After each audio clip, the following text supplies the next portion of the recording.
Covert narcissists use this one secret weapon against you. I'm going to tell you what it is. They are so good at making you think that you are crazy, and I'm going to tell you how in this video.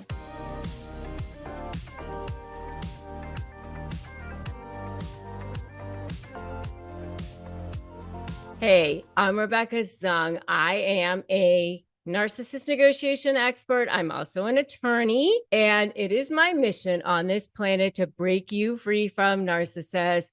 I have been there. I have done that. I've been there as an attorney. I've been there as a victim, as a target of not just narcissists, as covert narcissists. And that is why I'm on this mission. And that is why I do this every single day, day in and day out. I give you free content on how to break free from narcissists. So make sure you subscribe to this channel, hit that notification bell. I also have a free ebook for you. Just go to crushmydeal.com, grab your free ebook. It's a free Crush My Negotiation Prep worksheet. So if you're dealing with a narcissist, you're trying to negotiate with a narcissist, you're trying to communicate with a narcissist, grab that as well, because I want to break you free from narcissists. So make sure you grab that as well. So if you're dealing with a covert narcissist, they use this secret weapon against you to make you think that you're crazy. Well, covert narcissists are incredibly convincing. They're incredibly convincing. I think they're the most dangerous type of narcissist. Okay. I think they're the most dangerous because they are so convincing. They're the ones out there looking like the most normal. Other types of narcissists, grandiose narcissists, are out there telling everybody how amazing they are, how great they are, how wonderful they are. They're the ones out there that go in restaurants or go into a room and say, I did this and I did that, and look at my accomplishments and look how amazing I am. Covert narcissists don't do that. Covert narcissists say, oh, I don't want attention. I hate attention, even though they do want attention, even though they do want the world to think that they're wonderful and all of that. And so they do have this deep need, wanting, the world to think that they're amazing. And the reason why they are incredibly convincing in a lot of ways is that they also believe their own made up reality of themselves. They've also almost kind of convinced themselves that they are honest and trustworthy and loyal and considerate. And they genuinely believe a lot of that, even as they're gaslighting people and as they're taking advantage of people and as they're doing these things, victimizing people. And that's part of the reason why they're so insidious and very, very stealth, and they present very well, and they put themselves in positions where they are often clergy or doctors or lawyers, or they're the first ones to show up when somebody is sick, or the first ones to take care, but only if it's opportunistic, only if there's going to be an audience, only if it's the right type of audience.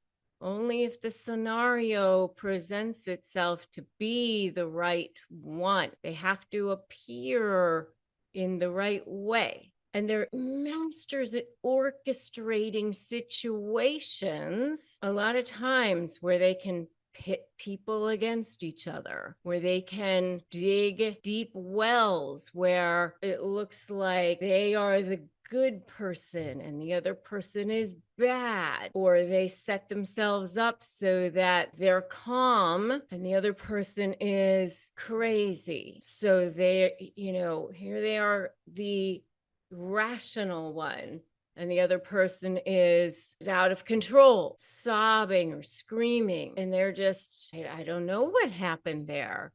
officer, while the onlookers are, oh my goodness, I look at that, so, they can be the ones who are, I tried for years to get the person help, or I tried for years to do all that I could. And they come off as the likable one. They come off as the calm one. They come off as the charming one in marriage counseling, or, to the therapists as the much more rational and calm one. And they can get everyone to believe that that's what's going on. They're masters at smear campaigns and at planting seeds, starting the planting of seeds.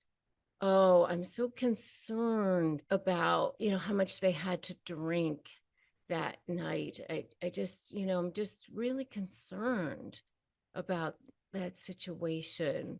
I just want to make sure that everybody's okay. Oh, my heart. It's like that. And just lining up the flying monkeys and just starting to groom. And so those are the kinds of things that they'll do. And they start to weave. They start to weave and lead people down these paths. And people are just unaware of what they're doing. They're just unaware of what's happening because they're so good at doing these things and just remaining calm. And so their real secret weapon, and that's what I'm leading to here, is that they are masters, absolute masters of plausible deniability. And what I mean by that is sabotaging and undermining in very, very subtle, insidious ways, but then being able to just look very, very innocent and saying, I don't know what you're talking about. I have no idea. And, so for example, something could be like, I only said something about, I knew somebody said something about their child's birthday or something, and realizing that it was before a date that was something that was going to be inflammatory to something else. And then they putting dates together that are, is going to upset something to somebody else. And then the other person realizes that that's upsetting to this other person. And then they know that it's going to be upsetting to this other person. But then they go, oh, I didn't realize that I said that date and that was going to be upsetting to you. And then the other person, goes, oh, I didn't know. I didn't realize, and they just play it off as if they didn't realize that date was going to be upsetting. I had no idea. I didn't realize. I'm sorry. I didn't realize, that sort of thing. They'll make a dish and give it to the other person, and the dish has something in it that the person is allergic to, like cashews. And then the other person gets an allergic reaction from it. And then they say, I didn't realize it had cashews in it. Oh, I'm so sorry. Oh my gosh, that's terrible. Oh, I didn't realize that. They did realize that. But, they play it off like they didn't know. Plausible deniability. I'm sorry, I didn't realize that when I was going to do something on your computer, that was going to delete that off of your computer and off your calendar. So I'm so stupid. That sort of thing. And they do know that when they were going to do that it was going to delete it off your calendar. Plausible deniability, undermining you, but acting like I didn't know that was going to happen, to avoid taking responsibility, but everybody else, when you tell that story, everybody else goes, well, I'm sure that was in inadvertent because they're so nice, because they're such a good person. I'm sure that couldn't have been on purpose. Oh, you're making too much of it. That sort of thing. When you try to tell other people, I think you're just making too much. And then when they're telling other people, they go, I was just trying to be helpful.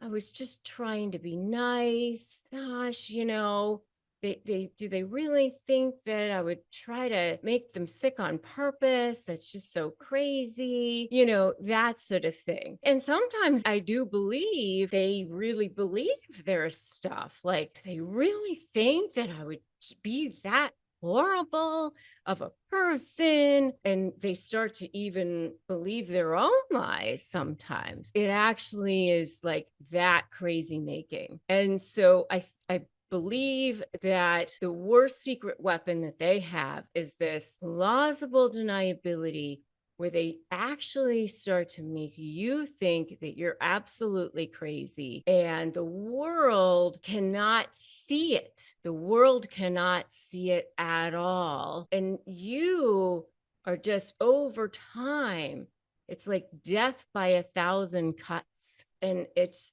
like not so bad that you just feel like you can go to the world and go, look, this person's beating me, or this person's cheating on me, or this person is that bad. It's these little tiny things over the years that just add up, where you're just, sucks at your soul over time, and it drains the life out of you over time. And so that's why I think it's just so insidious and so horrible. And they have this way also of sort of this double language and this double, like saying things, these like kind of things that almost look like compliments, but they're not actually compliments. And it's very, very insidious the way covert narcissists work on you and work on your brain. And they're extremely, extremely toxic and extremely, extremely poisonous. And if you've seen any of this, give me a totally in the comments. I would love to know if you've seen this. And I do have another whole video on covert narcissism in relationships, which you should totally check out. That's the next video that you should definitely watch after this one. And if you are dealing with this, I send you light and I send you love, because this is so difficult to deal with. And I know that you do need all of the support and help that you can get, for sure. So make sure that you join my free private Facebook group, Narcissist Negotiators with Rebecca Zung, because I do have everybody in there is helping each other, supporting each other for sure. Make sure that you also subscribe to this channel and hit that notification bell, because I do upload brand new videos every single day. So a lot more free content here. And that way you can get notified when I do free events and go live and do all of the other things that I am doing. You can join my inner circle that way as well and be part of this powerful community. If you don't have access to any kind of therapy, I do recommend that you do that as well. You can go to betterhelp.com/Rebecca Zung. That is a partnership that I have here. We do receive commissions on that. We just want to have you get access to the help that you need. We only recommend services that we trust. Thank you so much for joining me. Head on over to watch Covert Narcissism in Relationships. That's the next video that you should watch. Remember that today is a great day to start negotiating your best life. And I will see you in that next video.